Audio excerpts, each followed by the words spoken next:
Bukod sa mga laruan, patok na rin iregalo sa Pasko lalo na sa mga chikiting ang ilang mga alagang hayop. Pero ang isang animal welfare group, hindi ito inirerekomenda. Bakit kaya? Saksi si Victoria Tulad. Mga aso na iba't iba ang breed. Lovebirds, rabbits, isda at pagong. Ilan lang ang mga ito sa mga mabili raw na pangregalo sa pet shop na ito sa Quezon City. At ang paborito raw ng mga chikiting, hamster at goldfish.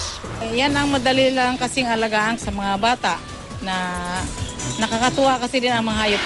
Pero ang pagbibigay ng pet bilang regalo, hindi raw inirekomenda ng Philippine Animal Welfare Society o PAWS. A pet is not just for Christmas, it's for life. Ang mug, pag napagsawaan mo, o kaya hindi na uso, pwede mo nang itago sa cabinet. Pero ang aso, o pusa, or any animal for that matter, may buhay yan.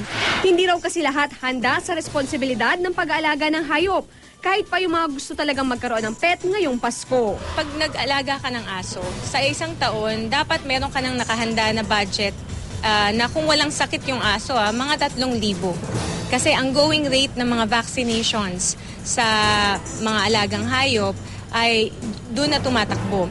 Pangamba ng PAWS, baka matulad lang ang ilang hayop sa mga inaalagaan sa kanilang rehabilitation center.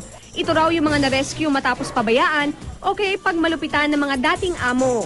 Sakaling handang-handa naman ang isang tao na magkaroon ng pet, may payo naman ang PAWS.